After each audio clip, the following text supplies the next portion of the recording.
Hello everyone, and welcome to this next video on vertical asymptotes.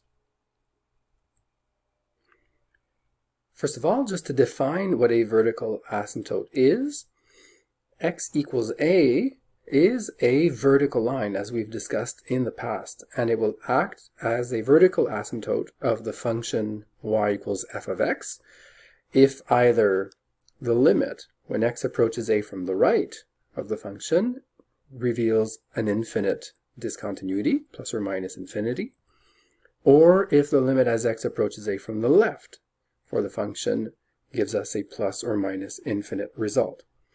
They don't both have to give infinite results. It can be only one-sided in certain situations. A vertical asymptote will usually occur at an x value where f ceases to exist, for example, at the border or at the whole of a domain, or when its rule changes if we're talking about a piecewise defined function. For instance, does the function y equals x squared minus 1 over x squared minus 4 have any vertical asymptotes? First of all, we can observe that the function is undefined when x is 2 and when x is minus 2, both of which are causing a zero denominator. As a result, we should probably investigate this function's limits as x approaches 2 and minus 2 specifically. All right, so let's try this. As x approaches 2 from the right, we will get, by direct substitution, a 3 over 0 form, but more specifically, a 3 over 0 plus form. Since x is heading towards 2 from the right, x squared minus 4 is still slightly positive as we approach 2.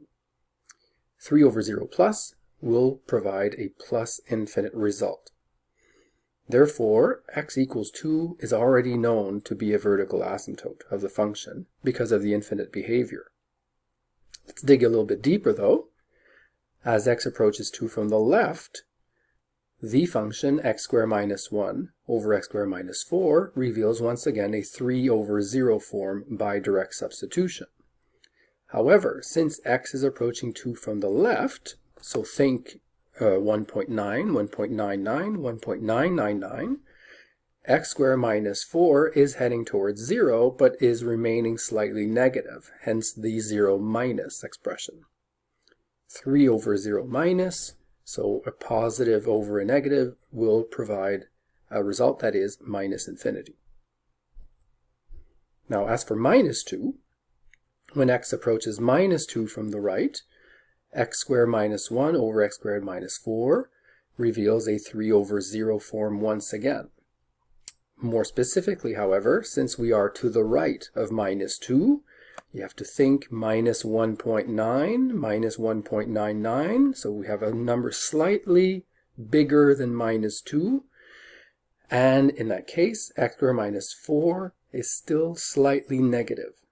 Again, the combination of signs will give minus infinity. And finally, as x approaches minus 2 from the left, again, if you are thinking numerical approach, left of minus 2 means minus 2.1, minus 2.01, minus 2.001. Okay, so that's the kind of approach we are observing. X squared minus 1 over x squared minus 4 will reveal a 3 over 0 form, so an infinite result. And more specifically, the bottom will be positive because squaring a number that is to the left of minus 2 will give us a number slightly bigger than 4. So x squared minus 4 will be close to 0 but positive. So clearly, x equals 2 and x equals minus 2 are vertical lines that are acting in both cases as vertical asymptotes of the function y equals x squared minus 1 over x squared minus 4. Furthermore, the limits we've conducted will help us get a sense of the function's graph, which I've provided here. You'll notice that the graph agrees with our results because as x approaches 2 from the right, we are observing the function's behavior as going to plus infinity. As x approaches 2 from the left, the function's behavior is to head towards minus infinity. As x approaches minus 2 from the right, the function is heading towards minus infinity. And as x approaches minus 2 from the left, our results revealed a plus infinite result. Okay, quick remark. F of x need not reveal an infinite behavior on both sides of x equals a for this line to be considered a vertical asymptote. In fact, f of a need not even be undefined. So this will demystify a few myths that you have learned perhaps in high school about vertical asymptotes. For instance, in this example, the function is well defined at 1 and is equal to 2. The left-hand limit, so as x approaches minus 1 from the left, the function limit is well defined as well and equal to 2. However, as x approaches 1 from the right, the function's behavior is to head towards plus infinity. X equals a, or in this case x equals 1, is still considered a vertical asymptote. Second example here, does the function y equal ln of x squared minus x have any vertical asymptotes? Again, first we're going to focus on the domain of the function, because it's usually at the border of the domain that we may encounter issues like infinite discontinuities. So our domain, it consists of values of x that will guarantee that x squared minus x remains strictly positive. If you prefer, by factoring, x times x minus 1 will have to be strictly greater than 0. So if we have a table that displays the signs of x times x minus 1, we will be able to find all regions where this inequality, x times x minus 1, being greater than 0, is respected. The zeros are x equals 0 and x equals 1, and sign tests can be conducted to verify that the signs remain positive in two specific intervals. So values of x that are left of 0 and values of x that are to the right of 1. So here's our domain, and therefore when we are going to investigate for vertical asymptotes, approaching 0 from the left, which remains in the domain, or 1 from the right, which is in the domain, may be interesting. Okay, so now we're going to examine the behavior of the function as we approach those boundaries. Keep in mind, we can only approach, in this case, x equals 0 from the left and 1 from the right, because of the domain that we have found in the previous slide.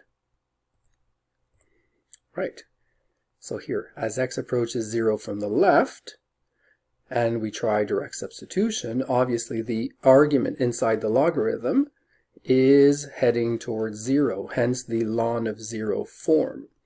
However, left of 0, x times x minus 1 did reveal to be positive, so it's a 0 plus form. Ln of 0 plus in our rule number 2 is said to be minus infinity.